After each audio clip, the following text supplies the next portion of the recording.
알트코인 불장은 물론 일어날 수도 있겠지만 제 개인적인 의견으로는 지금 어떤 상승 요인이 기관 자금 유입에 따른 것이기 때문에 어떤 과거와 같은 알트 불장은 조금 어렵지 않을까라고 생각이 듭니다.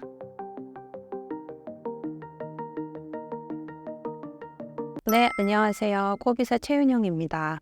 이번 이더리움 ETF 승인 배경에 대해 설명해 주세요.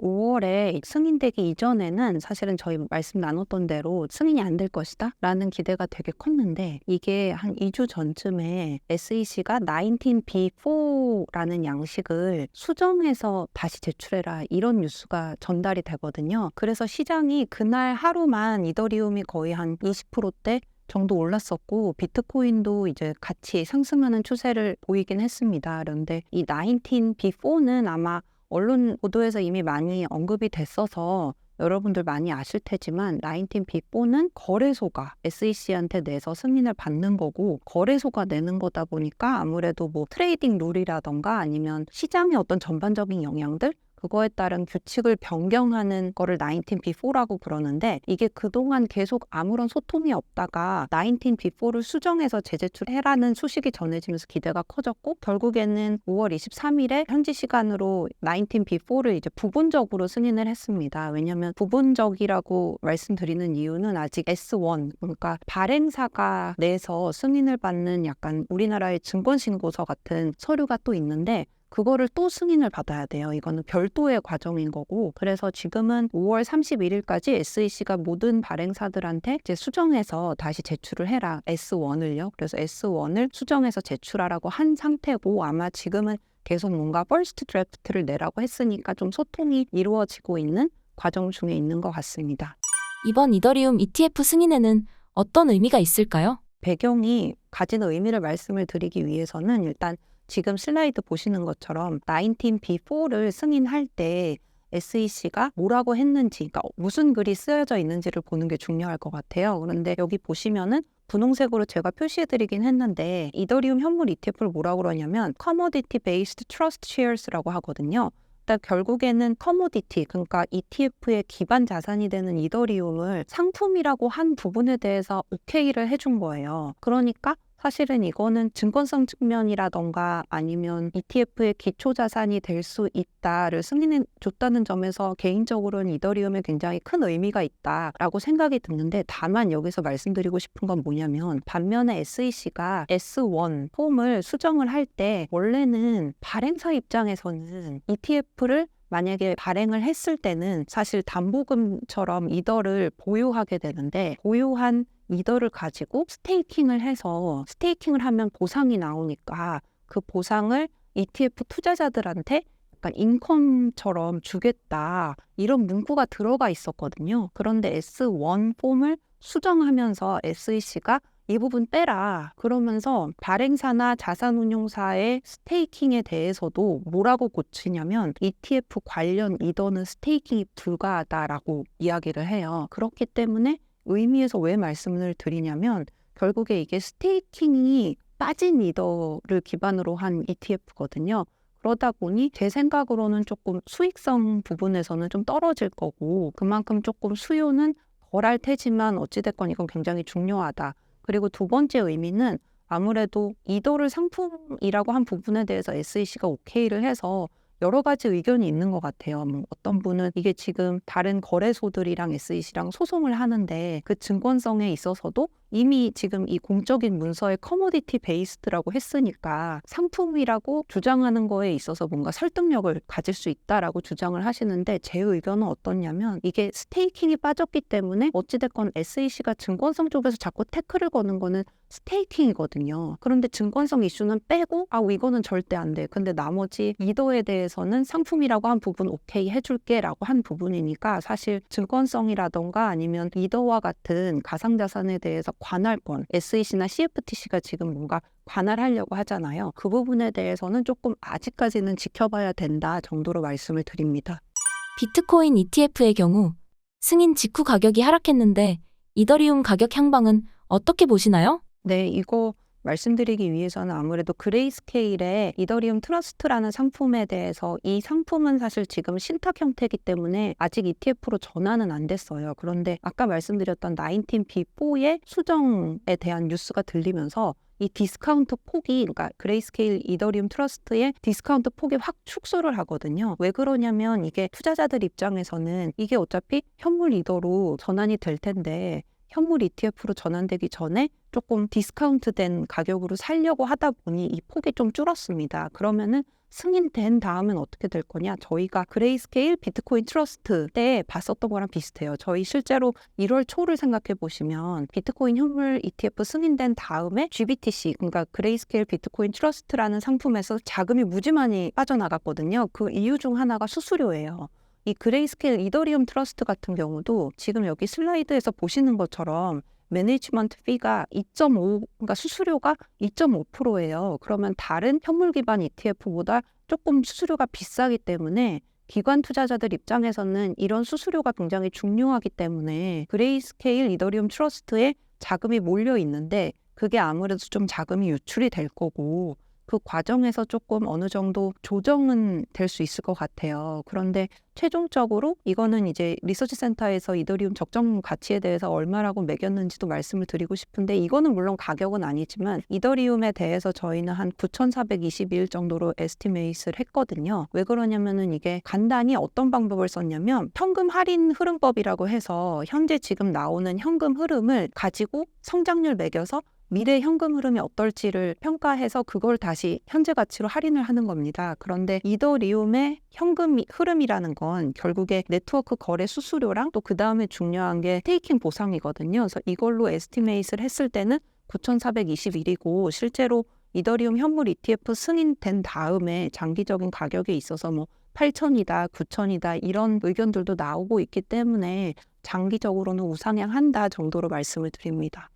이번 이더리움 ETF 승인이 알트코인 불장으로 이어질 가능성이 있을까요? 이게 보통 과거를 생각해 보면 비트코인 가격이 좀 주춤했을 때 뭔가 알트코인 불장이 오잖아요. 그런데 지금은 사실은 연초에 비트코인 가격을 올렸고 지금 현재 장 흐름, 지금까지의 장 흐름을 저희가 생각을 해본다면 사실은 비트코인 가격이 주춤하면 이더리움 가격도 좀 주춤하고 이더리움 가격을 좀 추종하는 듯한 양상이 나타나거든요. 그런데 연초에 그러면 비트코인 가격을 왜 올렸는가를 생각을 해본다면 사실은 기관 자금이 들어오면서부터 올라간 거거든요. 물론 그 이전에는 이더리움 현물 ETF 승인 기대 때문에 많이 오른 감도 있지만 그렇기 때문에 그렇게 생각을 해본다면 이 가격 상승 요인이 기관 자금이다 라고 생각을 했을 때는 사실은 기관의 어떤 수요가 비트코인이나 이더리움, 지금 현물 ETF 승인 기대가 있으니까요. 이런 거 말고 다른 알트코인에 대한 수요는 조금 덜 하지 않을까. 그래서 지금은 약간 아무래도 비트코인 가격을 다른 알트코인들이 조금 추종하는 흐름이 그래서 나오는 것 같고, 그래서 알트코인 불장은 물론 일어날 수도 있겠지만 제 개인적인 의견으로는 지금 어떤 상승 요인이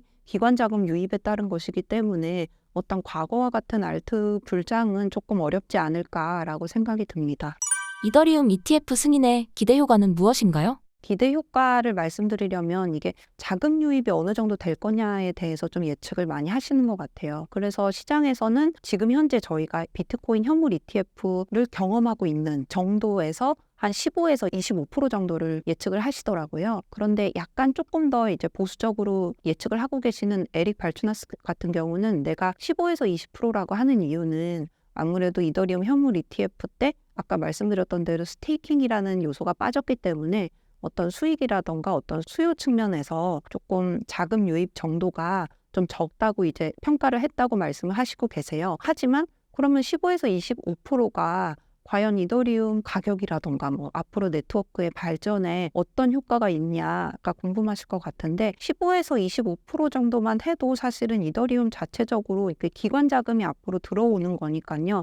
그렇게 본다면 이게 기관도 어떤 포트폴리오 안에 들어갈 수 있는 자산으로서 이더리움을 인정을 한 거고 또 SEC 같은 경우도 아까 말씀드렸던 ETF 기반 자산이 될 수 있다라고 용인을 해준 거기 때문에 만약에 승인이 된다면은 자금 규모라던가 이더리움의 가격 상승에는 굉장히 호재다라고 말씀을 드립니다. ETF 승인을 계기로 이더리움을 구매하려면 어떤 식으로 접근하는 게 좋을까요? 이 이유에 대해서 저는 결론부터 말씀을 드리면 지금부터 사셔도 된다. 다만 이제 제가 항상 나올 때마다 똑같은 말씀을 드리는데 이게 좀 장기로 봐야 된다. 왜냐면은 저희 리서치 센터에서도 이더리움 적정 가치를 매길 때 사실 이 수치에 대한 것뿐만 아니라 이 이더리움의 어떤 가치에 대해서도 좀 얘기를 하고 있는데 뭐 세 가지 정도 말씀을 하시고 계신 것 같아요. 일단 첫 번째는 생태계가 다른 L2에 비해서 조금 성숙했다. 그러다 보니 좀 뭔가 독보적인 L2 생태계를 갖고 있고 또 이번에 댕쿤 업그레이드 때문에 약간 블록이라는 데이터 저장 수단이 들어오게 됩니다. 이거를 활용할 수 있게 되면서 사실 실제로 L2의 수수료가 굉장히 많이 절감을 했어요. 뭐 베이스라던가 이런 블록을 이제 도입한 L2의 수수료를 살펴보면 이게 굉장히 많이 내려간 거를 확인할 수 있거든요.